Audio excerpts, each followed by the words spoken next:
All right. Hey everybody. It's Peter Robbins with Wargaming with Peter. Have a special guest tonight, Captain Will Allred.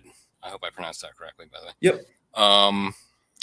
Who was a recently retired. I don't like to say ex-Marine, right? Recently, is that the proper way to phrase it? If you are recently retired from the armed services, I what is haven't the even best given way it for me any to? thought. I got out so I'm recently. I don't even think about what to say. I just say I'm a Marine, and then okay. everybody Great. knows that I'm not still active duty because it's only my law school classmates I'm talking to. But Okay. All right. Awesome. I will occasionally refer to you as Captain, just because whatever. It's the yeah, yeah. respectfulness in me that might just do that. All right. But sincerely, thank you for your service, and I don't mean that. Just I know that's cliche, but seriously, thank you. Thank And you. let's get into it. What's also incredibly awesome is that you were a war gamer first. I would say first and foremost. Would you classify yourself that growing up, or like maybe tell me a little bit about your wargaming past before we get into your war reality? Yeah. So it started. The Warfighting Society did a good job with that little bio down Yeah. there at the bottom. It started with Axis and Allies, which my parents got me for a Christmas present. Man, I had to have been like 11 years old at the time. And I was hooked almost from day one. I'd be there. I was the oldest of six, so I'd make my little siblings play with me. My brothers got pretty into it. My sisters never really. And one thing led to another. Axis and Allies. Somehow I got turned on from there onto some of the old Avalon Hill stuff that had gone out Yeah. of print before I was born. Rise and Decline of the Third Reich. Oh yeah. From there, getting into GMT games, some of the successors that had popped up since then. Um, and somewhere along the way, because I'd never known much about military history before that, but somewhere along the way, it's hard to wargame this stuff without finding an interest in the history behind it, and that got me pretty quickly to want to become a military officer. I Yeah. figured that the stuff that we But were wargaming was, yeah. did you get into that thinking, hey, I'm definitely going to do officer's candidacy, or did you you know did how did you decide to go the officer route, right, instead of as opposed to enlisted? I mean, how? I'm just this is purely my own curiosity, having not done it. I originally wanted to do Air Force Academy myself a long Yeah. time ago. A long time ago, I was Civil Air Patrol. That's as close as I got. I did not serve. Let me be clear about that. So how did you get where you got? Yeah, you mentioned before we started taping that you had done the Naval Academy, correct? Hmm. Yeah. I kind of had it in my mind throughout that I wanted to be an officer and I wanted to be in a combat arms specialty. Okay. Um, that was just where my interests were.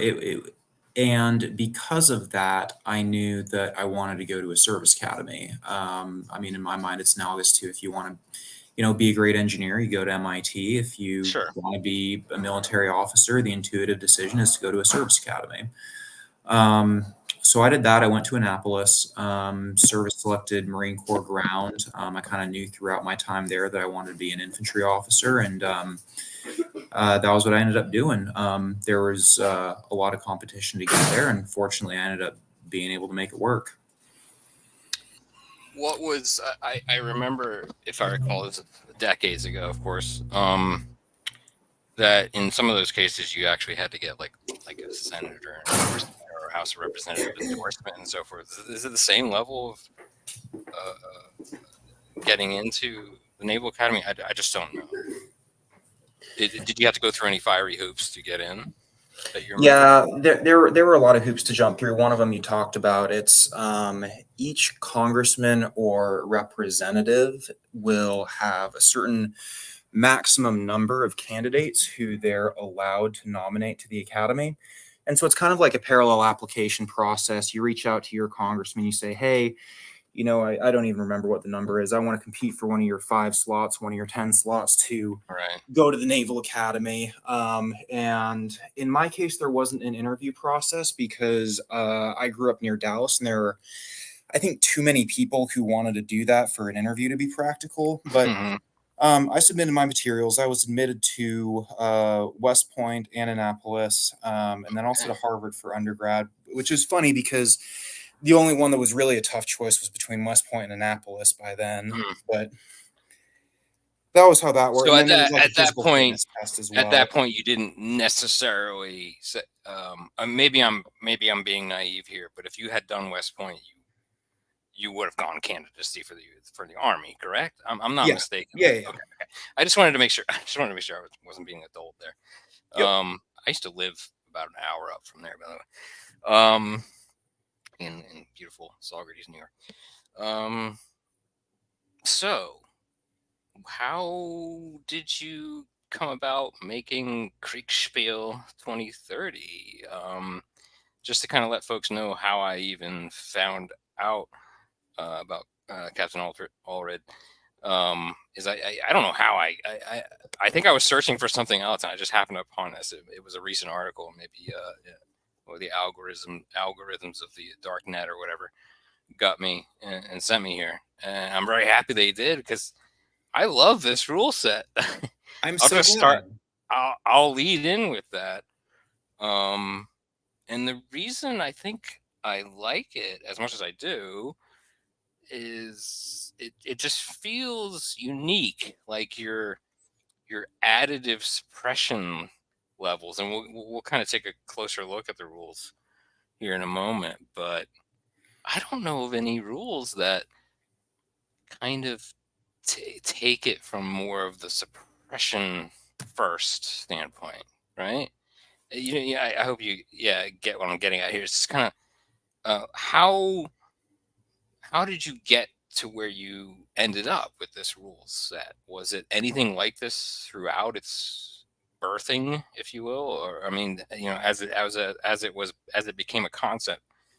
What was the core concept that you wanted to get across, and how did that evolve into a rule set? And was it additive in nature? Did you start with a very specific thing you wanted to get across and then build out from there? Let me let you talk. Yeah. It's fun because this is the first time I've had a conversation like this with somebody who didn't know of these rules before I posted them. So I'm really glad that the system of suppression and maneuver is the thing that's standing out to you because that is the core of what I wanted to get across. I think that you're right. I don't think that many war games model that element in a way that's satisfying to me. And the reason I wanted to make my own rule set that featured that is because this idea of suppression and maneuver is, I can't speak for the Army, but at least in the Marine Corps, at least in the infantry, that is the core of the way that Mm-hmm. we approach our tactical planning. Right.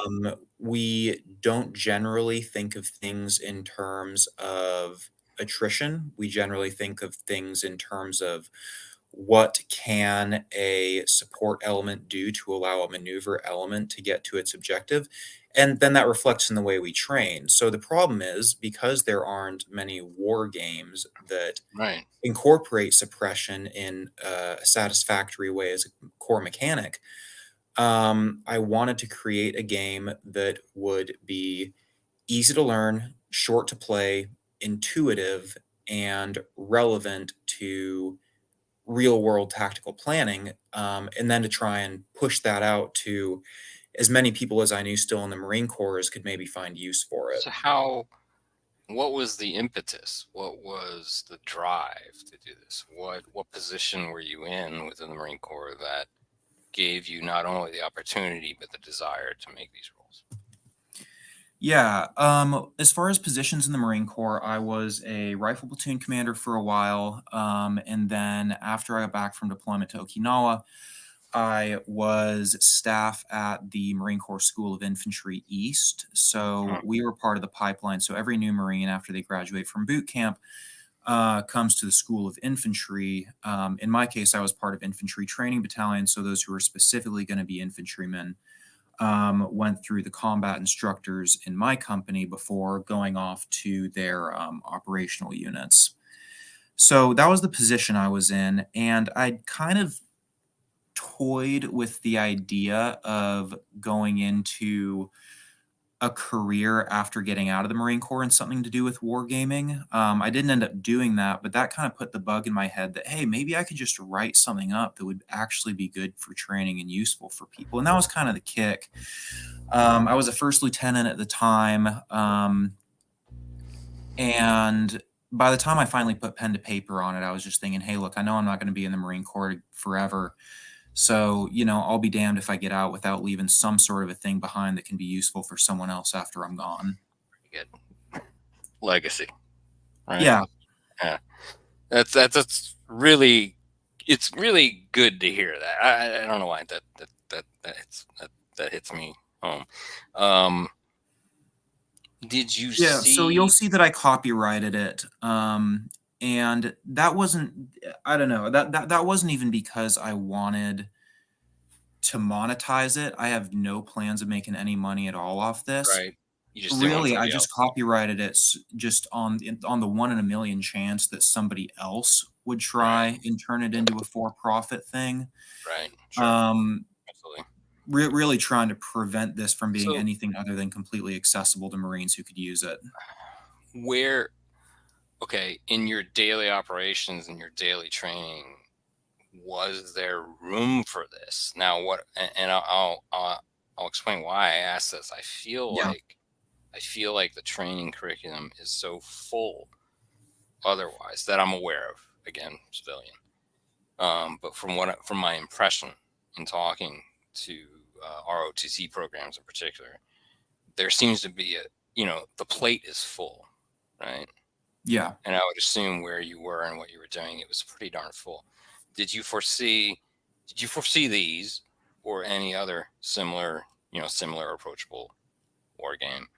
Where did you see it being applicable? Where did you see, where did you feel like it was going to get traction or gain traction? That's a good question. And I can't speak to ROTC, Mhm. but I know that as an officer in the fleet, as a platoon commander, I always had a lot of discretion over how my Marines were going to spend their time training.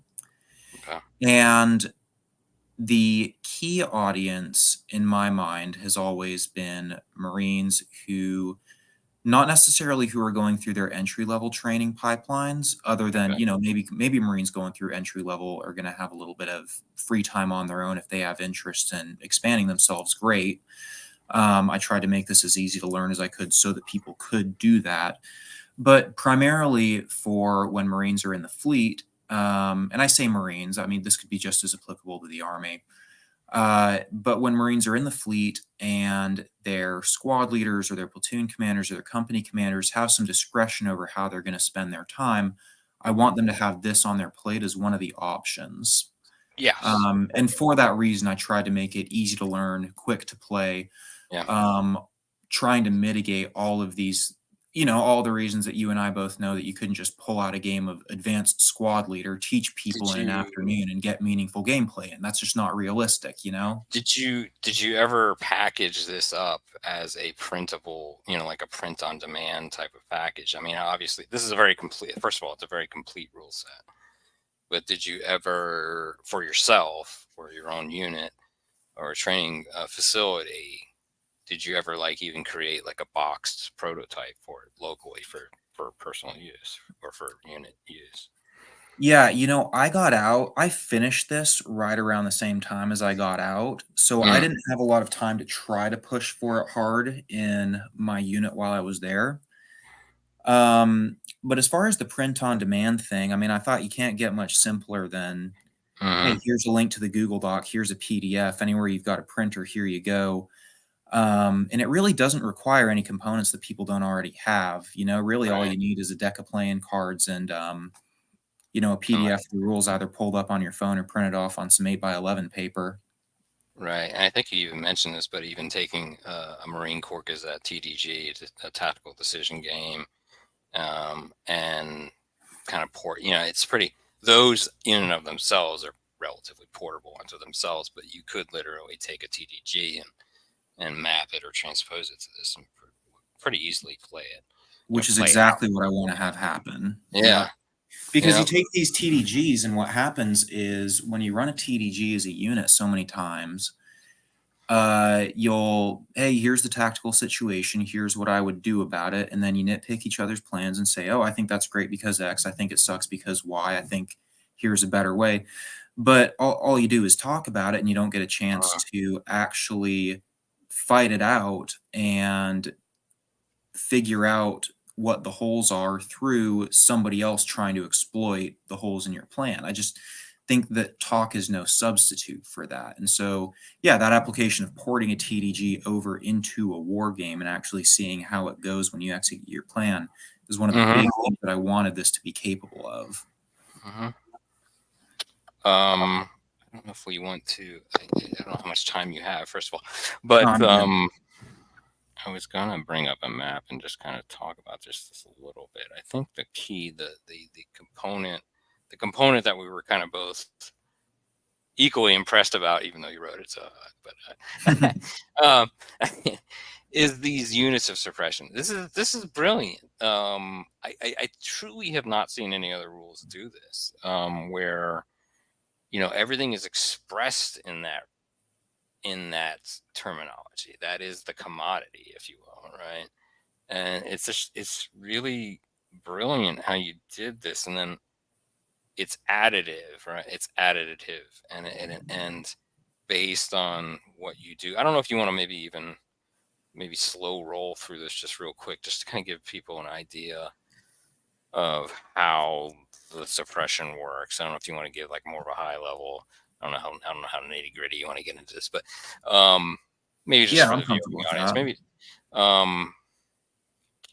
So maybe just talk through a unit maneuvering, and I have. Let's see. I don't think I can show both of these at the same time. Give me 1 second. Might be able to show my whole screen. Might be a little bit easier.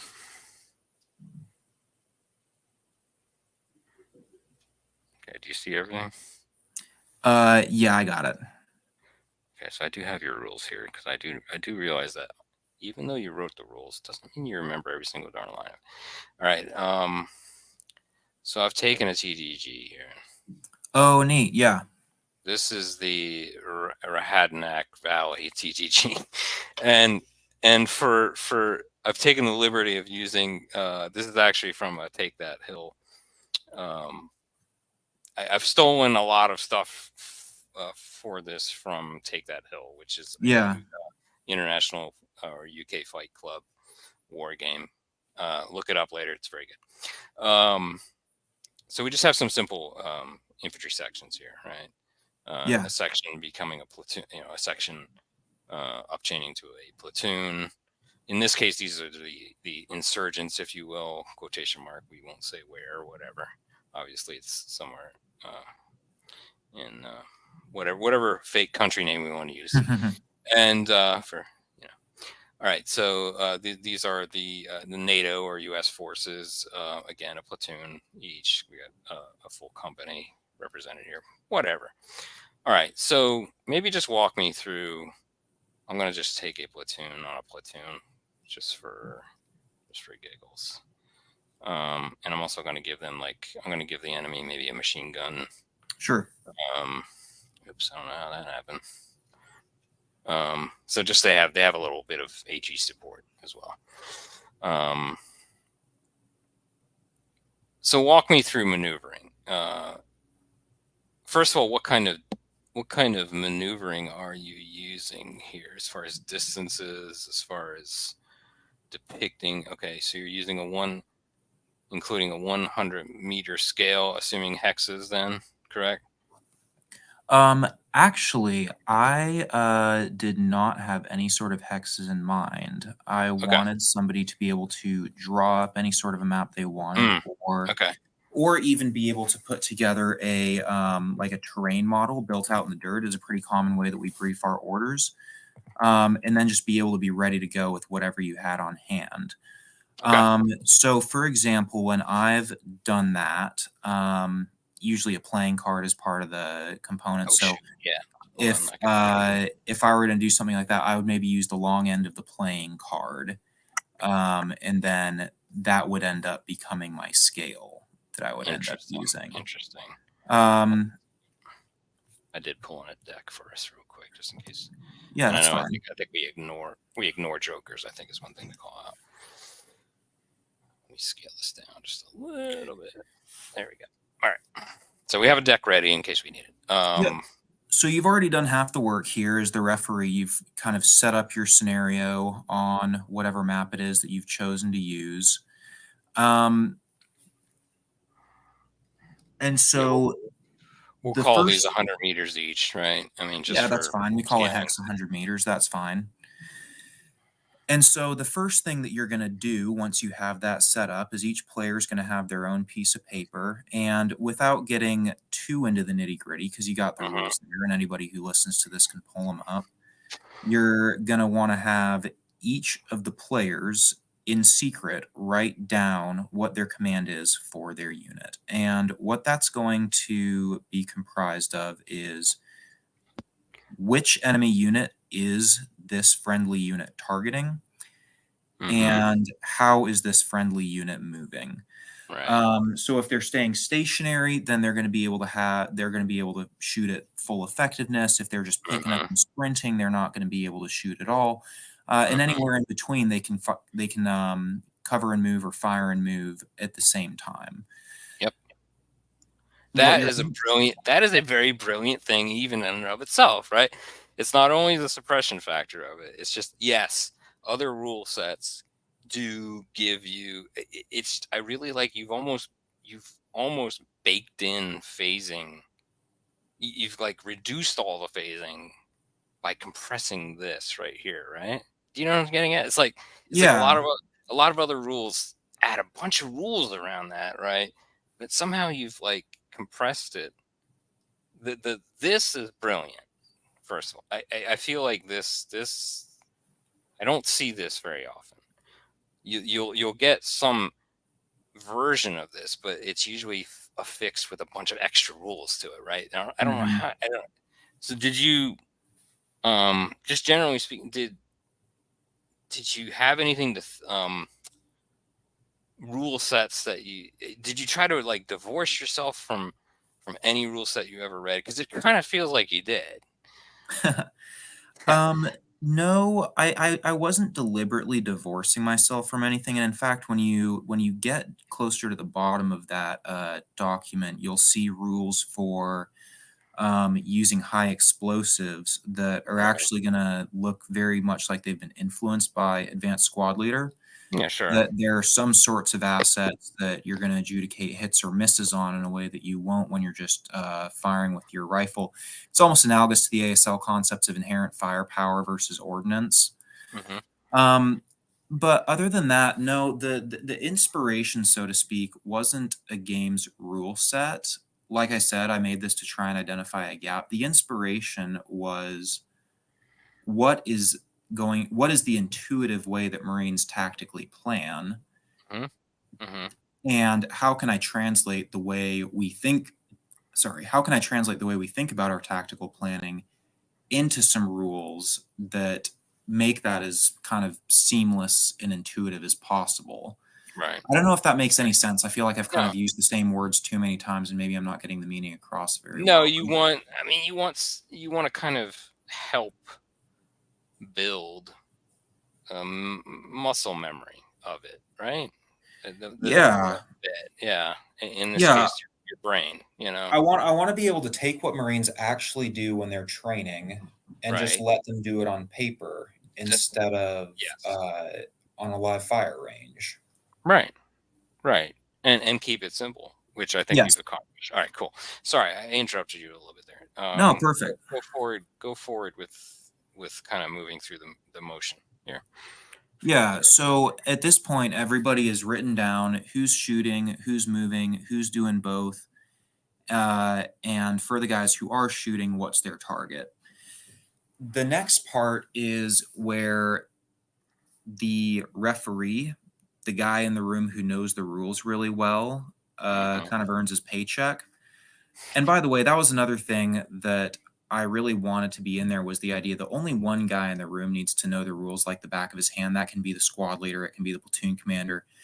Everybody else just needs to be able to show up and play, and it should be intuitive enough for them. But that was another thing that I tried to have in there so that this would be as easy as possible to fit into an afternoon training block without having to teach everyone 50 pages of rules. But anyway, so once all of this has been designated, the players are going to reveal those commands simultaneously, and then the referee is also going to adjudicate simultaneous effects. And the basic principle there is that a unit is fully suppressed if the units of suppression that it is receiving equal the unit of suppression that it's capable of giving out. Which sounds mathematical, but what it really means is pretty intuitive. It's that a fire team can suppress a fire team, a squad can suppress a squad. And Roughly if you equal got terms. two fire teams shooting and move, or if you got two fire teams fire and moving at 50% effectiveness, closing in on one fire team, that 2-to-1 number as you're leapfrogging is about what you're going to be able to need to close in on a stationary enemy. And all this lines up with our Marine Corps intuitions about how fire maneuver is supposed to work. And it gets a little bit more complicated when you've got a lot of people shooting at a lot of other people. And again, that's where the referee is going to kind of parse the rules and earn his paycheck. But the general principle is just that simple. Do you keep it to about 3 players aside, 4 players aside? How big of a group have you ever played this with? I've only ever played it with me and one other person, with myself double hatting as the referee. Okay. And that's worked fine, but there's no reason that this couldn't work great with, 3 players, each controlling a squad of 3 fire teams on one side, and whatever the opposing force is on the other side. You can scale this up and down as far as you want. Very good. Very good. It just adds more work for the referee. Right, exactly. So let's see. We've gotten up to the point where I don't know how much more we want to get into it. I mean, folks can read it, but maybe can you get a little bit into the determining of casualties? Yes. So big difference between my game and other war games is the only way that you're going to sustain a casualty. And I know this isn't realistic, and I'm going to explain why in a second, but the only way that you're going to sustain a casualty is if you either attempt to maneuver a unit in the face of an enemy that's not suppressed, or B, if you attempt to employ a high explosive asset, read that as a hand grenade or rocket launcher, what have you, again, while being fired on by an enemy that's not fully suppressed. So what that would look like in practice would be Team 1 has been ordered to sprint to a location. A red fire team, in their orders, has decided that they are going to engage Team 1 and say that red is not fully suppressed. So, maybe red's fully functionally got 4 units of suppression, and maybe they're only being engaged by a light machine gun with 3 units of suppression, as a hypothetical. Well, red's not completely suppressed. Red is engaging a moving blue fire team. So that blue fire team is going to have its movement denied, and the blue fire team is going to take a casualty. And then the same principle is going to apply if that blue fire team, instead of attempting to move, was trying to throw a grenade or shoot a rocket, because all of these are activities that are inherently vulnerable. And when you're doing this thing in real life, you don't want to put those guys at risk with those important of high explosive assets unless you know for damn sure that the enemy who's going to be engaging them is being correctly suppressed. And so when a casualty is assessed, what the moving player is going to do is they're going to draw a card. The suit of the card is going to determine the severity of the casualty. So maybe the guy just got winged and he'll shake it off in a turn or two. Maybe the guy took one through the head and he's gone. Or maybe the guy's an urgent casualty and he will die if he's not treated within, I think 2 turns was what I said for that. And there, there's more rules for, okay, well, if you got to treat a guy, how long is he out of the fight for? Who else has to take their gun out of the fight for a turn to stabilize them, et cetera, et cetera. But the reason I made a system where you only take casualties when you make mistakes, essentially, is because I want this to drive good planning, and I want this to drive good muscle memory. And yes, you have to plan for randomness, and yes, you have to plan for more people to get hurt than you obviously want. Right, But and you've programmed that. Yeah, and the just goal enough. here, the goal here is to reward good decisions and to Yep. punish bad decisions, and by doing that, to help people be better at tactics. So I'm not trying to be so hyper realistic that everything that could happen on the battlefield will happen in my game. I am trying to really draw out, if you make good decisions, you will be fine, and if you make bad decisions, you will pay.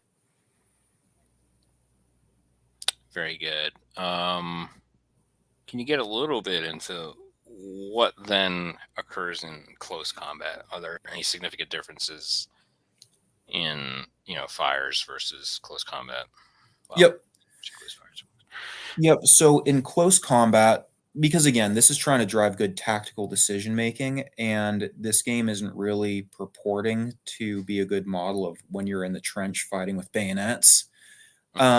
So there's 2 ways you can play the rules. If you use the 4 pages of core rules, which is the easiest way to get into it, then close combat's just going to mean that 2 teams occupy the same space, and unwounded soldiers or unwounded Marines are just going to cancel each other out on a 1-to-1 basis. And at the end of the It's pretty brutal, which is the reality of it, right? I mean, that's what you're getting across here. That I remember taking out of this is that it's not just the fact of, okay, don't get into close combat, but it kind of is saying that, right?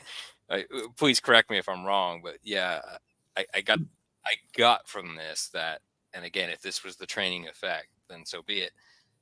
Don't get into close combat unless you have a superiority, right? Very close. So Okay. these are the basic rules. The Marine Corps intuition that I want to drive with this is not quite don't get into close combat, because at the end of the day, the point of tactics, the reason we do all of this fire and maneuver is to get grunts to their objective. So once they're on the objective, as a squad leader, as a platoon commander, you've cried havoc and let slip the dogs of war, and then the tactical fire and maneuver at that point, like, your job is over, and this is where the individual 0311 rifleman is the main effort of the Marine Corps doing his job. Everything else, myself included, only exists to support him doing his job on the objective. But it's hard to model that in a war game. But more to the point, when you incorporate the rules for high explosives, which I highly recommend having that be the first additional module that you incorporate when you play this game, the incentive is not to avoid close combat. The incentive is actually to get in hand grenade range, get good suppression, crush the objective with explosives as soon as you're within range of those explosives with good suppression, and then waltz onto that objective unopposed after your grenades, after your rockets have turned whatever's on that objective to jelly. And that's what we do try to make happen when, as a platoon commander, company commander, squad leader, whatever the case may be, we're planning our fire and maneuver. It's get good suppression, get close enough to use your explosives, use whatever explosive assets you have. Those are going to be the real killing assets. And then by the time you're actually on the objective, hopefully nobody's still in one piece to turn it into that one-to-one just brutal trade-off. And that's how you protect your Marines, is by setting up those sorts of closures on objectives. So that's the incentive that I'm really trying to drive. It's not in the first 4 pages of core rules, because then you have that kind of a two-hit process with the hand grenades or with the rockets. But I mean, the way yeah, I look at it is this is to get them used to wargaming in general, right? And it's to then get their foot in the door. yes, exactly. 80% of the boom for 20% of the work. Right, absolutely. What was I gonna ask? But that's why that's the module number 1 right there, is because if you want to be, is because what our tactics really are is combined arms. And once you can start playing with high explosives as killing assets and learning how, not only how fire supports maneuver, but also how fire supports maneuver, supports employing HE, supports more fire and maneuver, that's when you're really doing tactics at a varsity level. Oh, yeah, I meant to ask. Speaking of, what is the most, and again, this is for a layperson, what is the most effective way to back this up with guidance?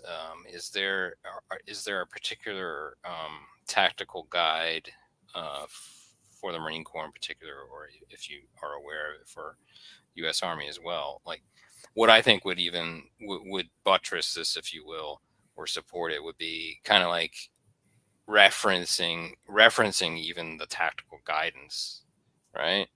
Like like if I wanted to combine this with reading, with supporting material, supporting guidance, which guides would I supplement myself with? Yeah, that is a great question. I think the one that comes immediately to mind, and let me find the exact reference for it. Is it the equivalent of, like, I mean, it might even be tactics. I don't know if it's Zedison. No, I got it. You're gonna want to be looking at, if you Google McWhip 3 TAC 11. So 3 TAC Mike 11. Okay. Charlie Whiskey Papa 3-11. That publication on the Marine Rifle Squad is one of the best ones that comes to mind for me, just off the top of my head. Marries There might well be with better this. ones out there, Yeah, sure. but There's if always you just want, like, hey, look, why here is is this doing, why are you showing me this particular thing? You know, it's just, I feel like that would, like, just kind of nail it down for the person, you know? Like, yeah, interesting. And the Very other cool. thing Very that could be useful, and hell, maybe you'd be willing to help me out with this, would Yeah. be at some point maybe including an extra page or two of just translating this into, what else do you need to know besides what's written in here that's going to make this accessible to civilians? And that would include probably some bare bones tactical fundamentals. It would probably include a table of organization for common Marine Corps formations. It would include maximum effective ranges, kill radii, casualty radii for certain commonly used weapons. Right. You can even I think you'll reference, like, find, I think a lot of that is really easy to access on the internet. But that question of how do we make this accessible to a civilian who doesn't just have this background of training is one that I've wrestled with as well. And so I don't have an easy answer, but it is to say, point well taken. Well, first of all, I will say it's readily understandable. I will say that it's very clear. I mean, the rules are clear. I just want to, you know, just the intuitive nature of a war gamer in general, hobbyist, is that we want to supplement it with guidance, right? Right. So where, you know, just, it's just whatever. And I think that equally helps, of course, the training warfighter as well, right? Right. Like, I mean, not everyone that would benefit from this is necessarily the officer, right? The person being commanded would equally benefit from understanding why are they being commanded the way they're being commanded. 100%. And that's When it kind of what trains I him would, to be that yeah, leader when the time yeah, comes, which is equally right, or important. a non-commissioned officer as well, right? Yep. So beautiful rule set. I don't know if you want to, like, maybe just let's round this out by just kind of telling us what else is included here. What do we get out of modules 2 through 4, just in general? Yep. So module 1 I've already talked about in depth. It's high explosives. Module 2, the advanced machine gun rules. Let me pull it up on my screen just so I can remember what all I incorporated in there. It's mostly stuff that an actual machine gunner would think I was nuts for not including because it's part of their trade. Sure. But so, for example, a machine gun, when it's locked on a tripod and you're manipulating it with a traverse and elevation mechanism, is going to be a hell of a lot more accurate than a machine gun that's just down on bipods. For example, so there's units of suppression are going to modulate based on, are you on a bipod? Are you on a tripod? How do you move from one to the other? Machine gunnery is going to have a lot to do with the rate at which ammunition is consumed. So that's accounted for in there.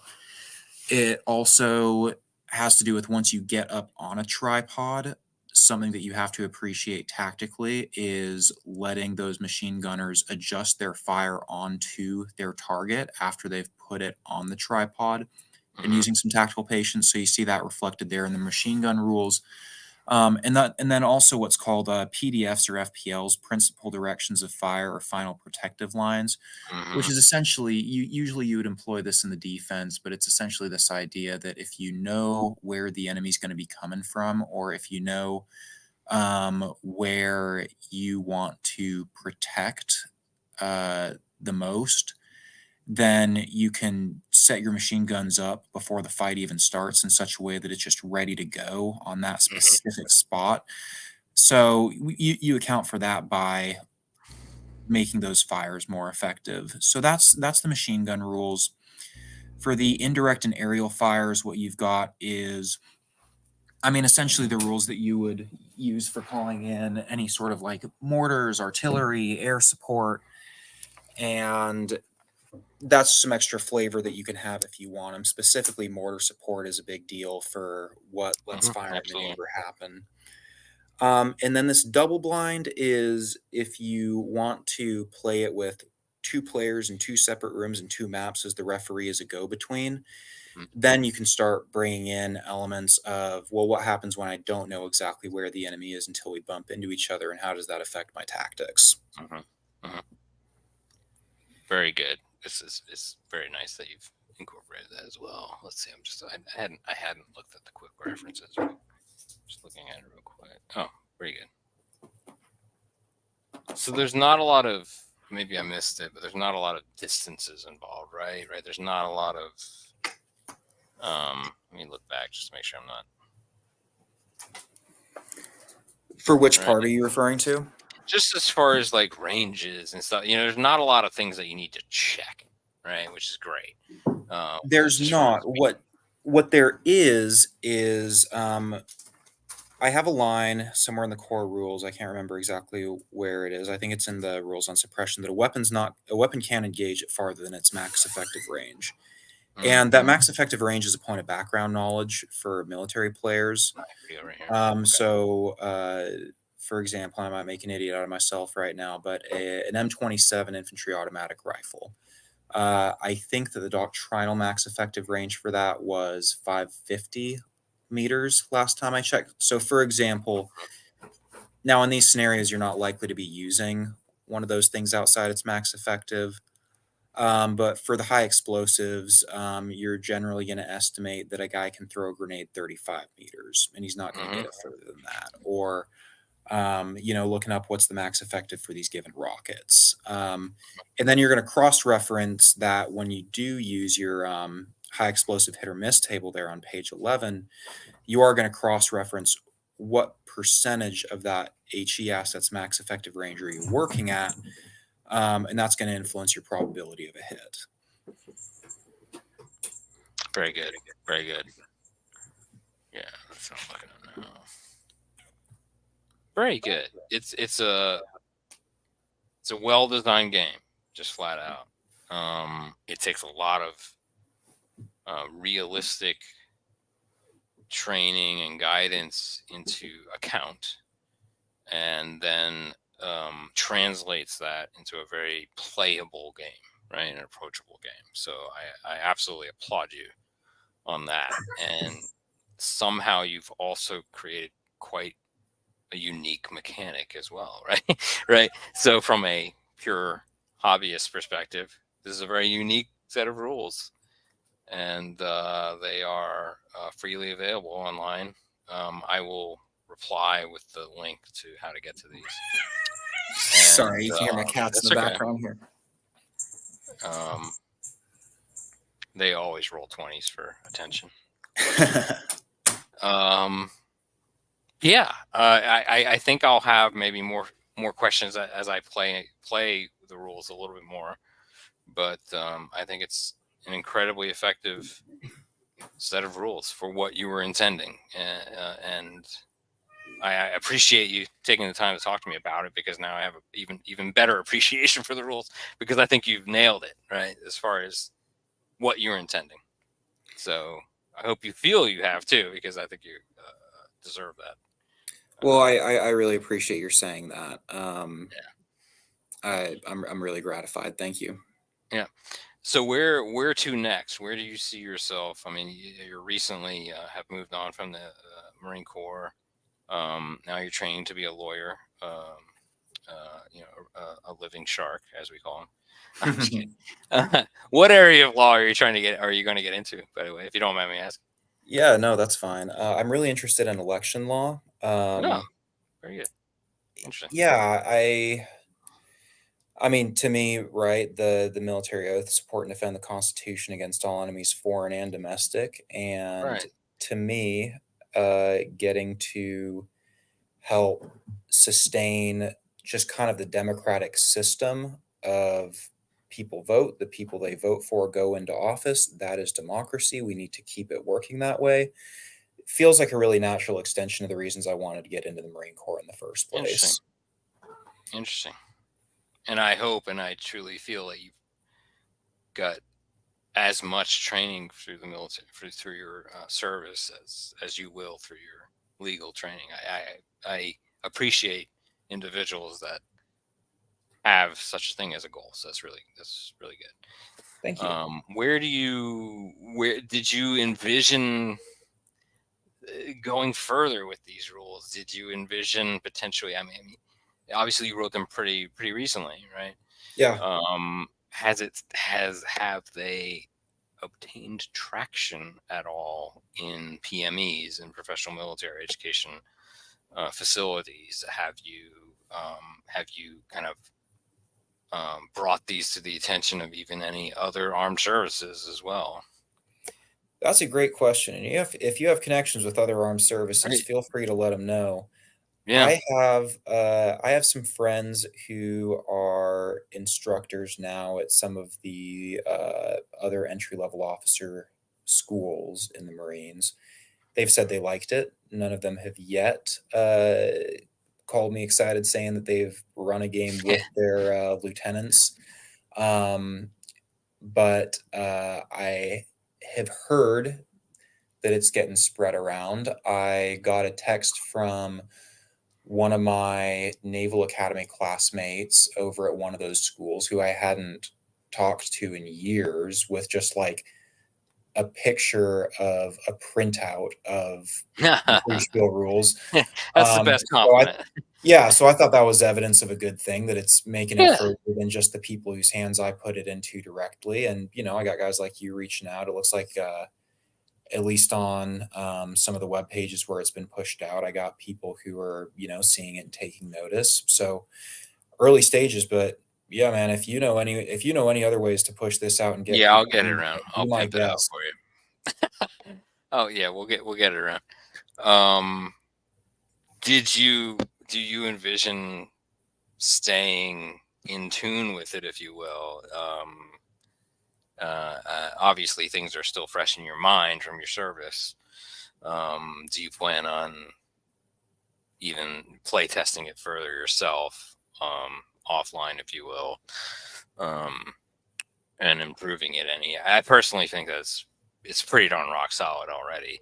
Um, but Yeah, yeah. I do, and that's the reason whenever I've pushed this out, I've pushed it out with a link to the Google Doc rather than just Mhm, pushing out PDFs. mhm, Because I think you'll see, like, my most recent edit to this thing was like today or yesterday. mhm, mhm, mhm. Um, what on earth? Sorry, these cats. um, but The for example, just employments of cats on the battlefield. exactly, That's a new exactly, rule set. That's a new module. automatic hit. But Yeah. so for example, right, like I just added a rule that had kind of been on my mind for a little bit that every unit once a game can increase its suppression by 50% by increasing their rates of fire. Mm, So that I could incentivize players to um, recognize the value of a momentary burst of intensity and quick rates of fire to mhm, let you employ some high explosives mhm. and get an edge when you first make contact. That's just a small example. But I mean, I put my email address down there at the bottom of the rules because I wanted people to reach out to me Yeah, with questions and yeah. comments. I meant that sincerely. And again, it's a Google Doc so that I can make changes and have them immediately be accessible to whoever's using this thing. Mhm. Well, we'll wrap it up there, Will. And greatly appreciate you talking to me. I hope we stay in touch, and I definitely will be. This is the probably the highest compliment. I will play these rules. You know what I'm saying? Damn, you Like there are actually mean so that? there are so many rules in this world. There are so many boxes on a shelf, right? No, I'm actually going to play these rules because they're pretty damn good. Seriously. Um, Well, if you actually mean that, then I know how big of a compliment that is. yeah, no, truly. Because life's short. Um, so I even would love to. I might even, we can talk about this offline, but it would be kind of neat to do box copies of this for yourself or something like that. I don't know. I might make a box copy of it because it's really nice. I like it. Yeah, I've got some ideas for how you could do that too. Oh, We can perfect. talk Yeah, there offline are some about it. companies that do that, by the way.